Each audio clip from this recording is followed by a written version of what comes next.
Bonjour.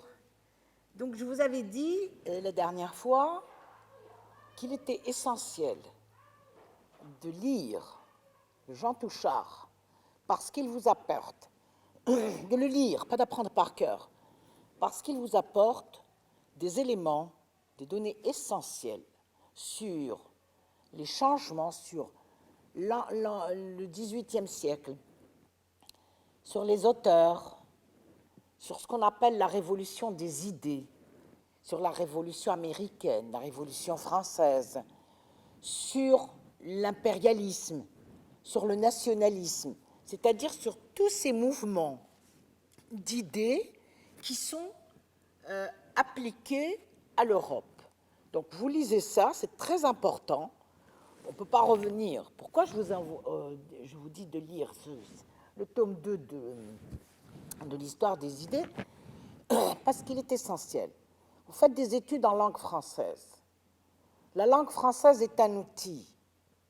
Au-delà de son efficacité, de sa pratique, c'est une langue qui, sans la méthodologie, n'a qu'un intérêt. Ce qui fait la valeur. Elle n'est pas plus intéressante qu'une autre langue, que ce soit l'anglais, l'allemand ou autre. Ce qui fait la force d'une langue, ce sont ses capacités de vous aider à saisir l'essentiel, d'aller la synthèse. C'est-à-dire, moi, ce que je souhaite vous apporter, c'est non pas la pédagogie de la répétition, de l'apprentissage par cœur, mais une pédagogie de la réflexion. C'est pour ça que j'ai construit ce cours un petit peu, construit entre guillemets, à la façon de faire un aller, un retour, un aller, un retour, et de vous dire qu'on peut, comment on peut gérer ces idées sans en perdre le fil, ce qui peut donner l'impression à quelqu'un qui ne maîtrise pas la langue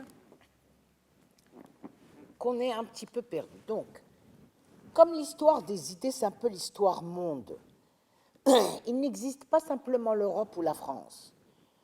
Pour des raisons pratiques, comme je vous l'ai dit, d'abord il y a le Covid, et puis le temps qui est très limité. Donc, je suis contrainte à des choix. Je ne fais pas des choix selon mes affinités, selon mes préférences. Je fais des choix pédagogiques. Choix pédagogiques en fonction de votre intérêt. Et votre intérêt à vous, ce sont l'actualisation des principes, l'actualisation des idées. C'est pour ça que la bibliographie que je vous ai commentée tantôt, enfin la dernière fois, c'est une bibliographie qui est actualisée. Là, j'étais à la bibliothèque chercher l'histoire des idées politiques parce que je n'ai pas la même référence. Moi, j'ai une réédition de 2012, et celle-là, elle est ancienne, mais globalement, ils reprennent la même chose. C'est simplement la préface qui est changée. C'est l'introduction qui est un petit peu... auquel on ajoute quelque chose. Donc, il faut le lire. Ça, je ne peux pas le faire à votre place. Et donc, je vous ai dit, j'ai fait un choix.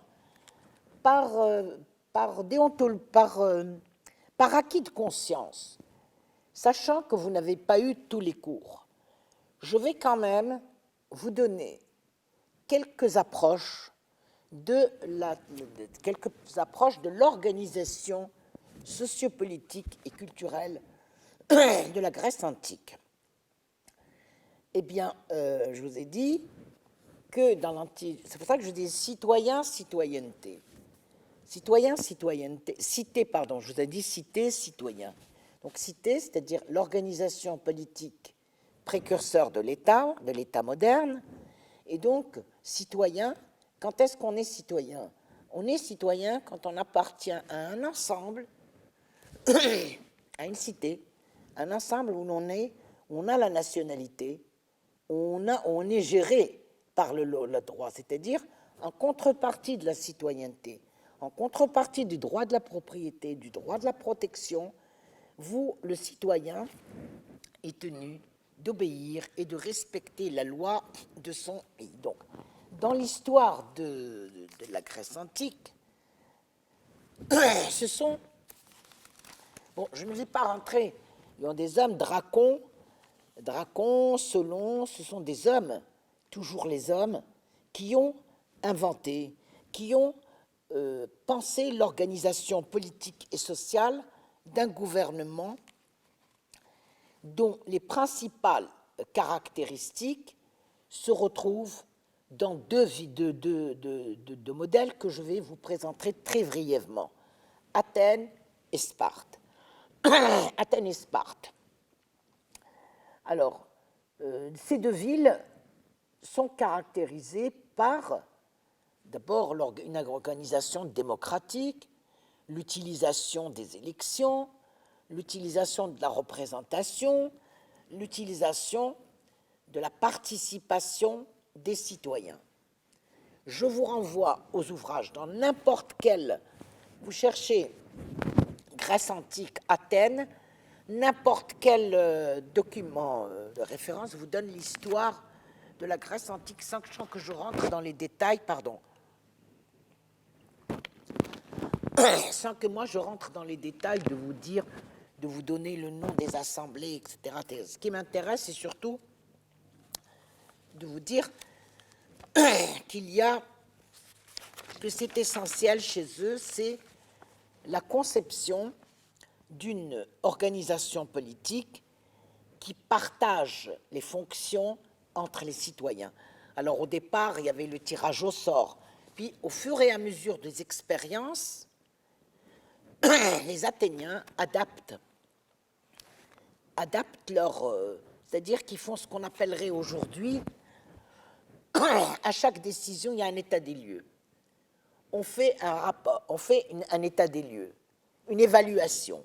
Et à partir de cette évaluation, on fait des changements ou pas. Donc, un citoyen, le citoyen, c'est l'individu qui va respecter toutes les décisions de ces institutions, c'est-à-dire qui sont l'ecclésia, la boulée, l'ecclésia, c'est-à-dire l'assemblée, la boulée. Vous chercherez dans n'importe que vous cherchez parce que je ne peux pas rentrer dans trop de détails, ça nous prendrait trop de temps et ça nous éloignerait de ce que je veux faire. Donc les deux principaux modèles sont Athènes. Athènes est le modèle de la démocratie directe, c'est-à-dire les individus peuvent participer au débat politique, peuvent participer aux élections, les individus peuvent prétendre aux magistratures, c'est-à-dire ce qu'on appellerait ça aujourd'hui aux députés, occuper des postes de responsabilité. Et il n'y a pas de restriction. Il n'y a pas de restriction à la participation. C'est ce qu'on appelle une démocratie directe. D'abord, ils n'étaient pas nombreux, les gens peuvent participer. Sur quoi se fonde cette démocratie? Eh bien, elle se fonde sur l'éducation, parce que la démocratie implique la formation d'un citoyen, implique la citoyenneté. Et pour avoir un citoyen qui respecte la démocratie, il faut l'éduquer. Donc l'éducation, la formation des citoyens est capitale. Et ce qui caractérise Athènes comme modèle de démocratie directe et Sparte comme modèle de démocratie oligarchique, oligarchie, c'est-à-dire oligarque, c'est-à-dire qu'elle est dirigée par un groupe, qu'elle se transmet de famille en famille. Vous voyez, si vous êtes spartiate, vous êtes citoyen. Si vous pouvez avoir accès à la propriété, vous pouvez participer, vous pouvez. Donc c'est déjà avec l'Antiquité grecque, avec ces deux modèles d'Athènes et de Sparte, on a donc deux modèles, deux types. Celui de la démocratie directe, où l'éducation concerne tous, ou même les étrangers. Les métèques sont les étrangers. Mais à Athènes, les métèques ont la possibilité de devenir citoyens et d'acquérir des terres. La possibilité, pas tous. À Sparte, non. Sparte, c'est une société militarisée presque. C'est une société dans laquelle les enfants sont éduqués par leur mère jusqu'à l'âge de 7 ans. À partir de 7 ans, on les met dans une sorte de lieu où on les forme à l'art martial, à l'art de la guerre. Donc, et ce n'est que les descendants de Sparte qui sont citoyens, qui peuvent participer, qui peuvent occuper des postes importants, qui peuvent gérer la cité. Donc, si vous voulez, ce qu'on appelle l'oligarchie, c'est-à-dire on peut considérer que c'est, disons que ce sont les détenteurs du pouvoir de famille il se transmet de famille en famille.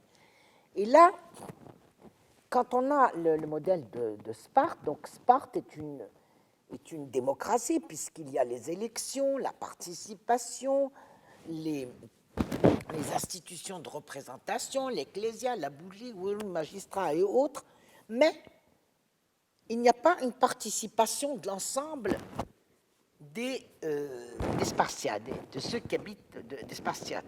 Il faut être descendant de Sparte, des Spartiates, il faut être à part. Et alors, dans le langage courant, dans le langage de l'Antiquité jusqu'au XXe siècle, jusqu'à aujourd'hui, regardez le voyage des mots. Quand on parle d'une éducation spartiate, c'est une éducation stricte, c'est une éducation militaire. C'est une éducation dans laquelle il n'y a pas de possibilité il n'y a pas de spectacle, il n'y a pas de distraction hors la guerre. Donc vous voyez les mots voyage et on peut les retrouver. Bon. Donc pourquoi je vous ai donné Athènes et Sparte? Parce qu'elles occupent une place essentielle dans l'histoire des idées politiques. Elles occupent une histoire essentielle dans l'histoire des idées politiques, puisque la majorité des écrivains, la majorité des penseurs, quels qu'ils soient, allemands, anglais, russes, chinois et autres, et musulmans, Averroès et autres, ont pensé à Athènes. Puisque je parlais d'histoire, il me revient, si vous avez la possibilité de lire Ibn Khaldoun, l'histoire, la Muqaddimah, et l'histoire des Berbères, qui a une traduction de Deslan en 7 tomes, faites-le. Parce que dans la lecture de cet historien, sociologue, précurseur aussi du marxisme, parce que dans son analyse du pouvoir, il tient compte des contextes socio-économiques, etc., etc. Faites-le, lisez-le. Il apporte énormément de connaissances, autant que Machiavel à l'analyse du pouvoir, autant qu'Alexis de Tocqueville à l'analyse du pouvoir, autant que Condorcet à la volonté de rechercher le bien-être de l'ensemble des individus. Donc, dans Athènes, l'éducation joue un rôle capital. Elle joue un rôle capital. Et c'est une éducation, non pas simplement au lire et écrire de l'époque, c'est une éducation artistique. La musique tient un rôle essentiel dans cet environnement. Et surtout, l'éducation transmet le goût de la dialectique. Le goût dialectique, c'est le goût du débat, le débat contradictoire. Or, la démocratie, elle se fonde sur le débat. La démocratie n'est pas le consensus. Et ça, on l'apprend dès l'Antiquité gréco-romaine. Le consensus, c'est le contraire de la démocratie. Le consensus rapproche beaucoup plus. L'unanimité rapproche beaucoup plus des régimes autoritaires. Elle rapproche beaucoup plus de l'autoritarisme. Elle rapproche beaucoup plus, d'après Hannah Arendt, dans les systèmes totalitaires du système totalitaire. Elle rapproche beaucoup plus de ce que nous pourrions appeler les dictatures de la pensée. Donc vous voyez, globalement, je schématise. C'est simplement pour vous dire que le passé contraint. Rien ne peut se faire sans l'histoire. Le passé explique le présent. Et on peut fuir le passé. Il faut, pour comprendre, pour bien expliquer, il faut avoir la démarche de frère Fernand Braudel. On plonge pour comprendre un fait aujourd'hui. On plonge ses racines, on plonge dans le passé. Il est impossible de comprendre le présent sans regarder ce qui se passait hier. Et quand on ignore l'histoire, on ampute l'humanité. On ampute l'humanité de son moi profond. Donc, que ce soit à Athènes ou que ce soit à Sparte, l'éducation a un rôle capital. Que ce soit l'éducation des garçons, que ce soit l'éducation des filles, et on leur apprend à gérer, on leur apprend à faire la guerre, on leur apprend la philosophie platonicienne, on leur apprend tout ce qui fait la grandeur de l'humanité, tout ce qui fait la grandeur de la pensée, tout ce qui permet de débattre. Tout ce qui permet de débattre. Or, dès l'Antiquité gréco-romaine, au-delà de la forme, démocratie directe, démocratie oligarchique, au-delà de ces formes, au-delà des modèles, la démocratie se fonde sur l'art de la dialectique, sur l'art de la rhétorique, sur l'enseignement, l'échange et convaincre plutôt que vaincre. Ou plutôt, au contraire, vaincre par en convainquant plutôt que convaincre par la force. Donc vous voyez, ces deux modèles, on les trouve. Par la suite, ils ont fait l'admiration de tous les écrivains. Tous sont plongés, ont réfléchi à partir de l'Antiquité. Et si l'on revient aux démocraties modernes, eh bien, on peut comprendre l'extraordinaire expérience qu'apporte le passé. Le passé permet de comprendre, de saisir les constructions qu'ont fait les pays de l'Est, ce qu'on appelait le bloc communiste. Le bloc communiste, par exemple, que ce soit les auteurs Tolstoï ou Lénine ou autres, ou Marx, ils ont tous plongé, ils ont tous été chercher, lire les auteurs de l'Antiquité. Donc voilà pour ce qui est de l'émergence de ces grands auteurs. Alors, à partir de là, comment on va définir? Donc, puisque je vous ai donné ces quelques explications, je vous renvoie, bien sûr, vous pouvez faire des recherches. Moi, je vous ai dit globalement, je vous ai synthétisé, mais vous pouvez utiliser l'histoire de la Grèce, Athènes, Antiquité romaine, à vous de chercher. On ne va pas tout vous donner, à vous de chercher. Donc, en partant, comme je vous l'ai dit, de l'expérience de la pandémie, j'ai choisi l'utilité pédagogique. Et l'utilité pédagogique m'impose de vous donner des éléments qui vous permettent de comprendre les éléments d'actualité. Aujourd'hui, on parle pandémie, démocratie, autoritarisme, libéralisme, néolibéralisme, transformation, crise. Il y a une méga-crise. Ce n'est pas une crise dans le monde. Ce sont des méga-crises. Alors, qu'est-ce que c'est que ces méga-crises? Comment les comprendre? Comment comprendre les méga-crises? Est-ce que la pandémie, c'est quelque chose qui n'existait pas? Tous les siècles ont eu leur pandémie. Il y a eu la peste, maladie qui est apportée par les rats, la peste, le typhus, les poux, les puces. Il y a eu,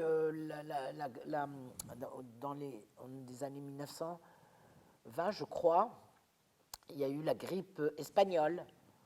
Il y a eu comment on appelle ça, le Ebola. Il y avait des tas de maladies, des tas de pandémies qui ont été dans chaque.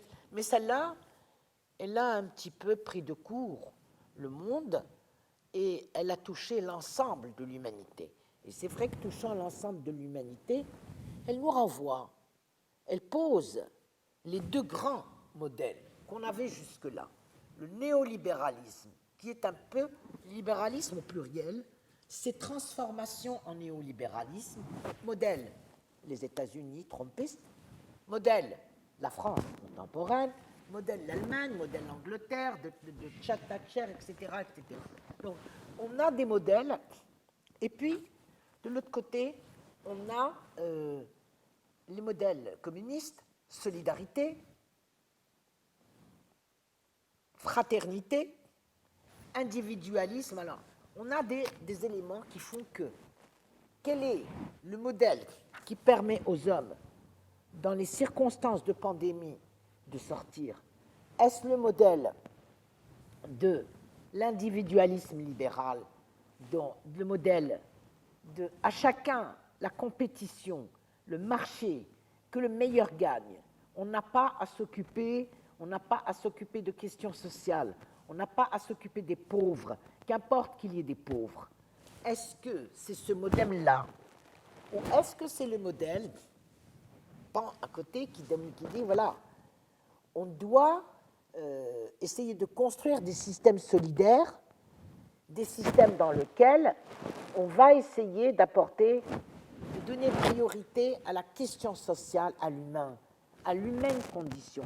Tout ce que je vous dis, ces deux résumés, on les retrouve dans le passé, on les retrouve chez Condorcet, on les retrouve dans tous les écrits, dans tous les débats du XXe siècle, dans tous les débats et les conflits qu'il y a eu des années 80 jusqu'à nos jours, dans tous les conflits qui font qu'aujourd'hui, même au Maroc, le roi a demandé qu'il y ait une reprise, une réflexion sur le modèle de développement. Et c'est là qu'on retrouve la question.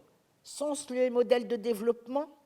Sont-ce la culture au sens le plus large? La question de l'humaine condition reste au centre des débats. Donc, pour l'instant, libéralisme au pluriel, socialisme au pluriel, marxisme au pluriel, économie et écologie au pluriel. Je vous retrouverai la semaine prochaine pour vous en donner un essentiel, en vous rappelant qu'il faut lire. Je vais essayer de vous préparer les documents que je vous ai dit, et je vous souhaite beaucoup de courage, et surtout, lisez.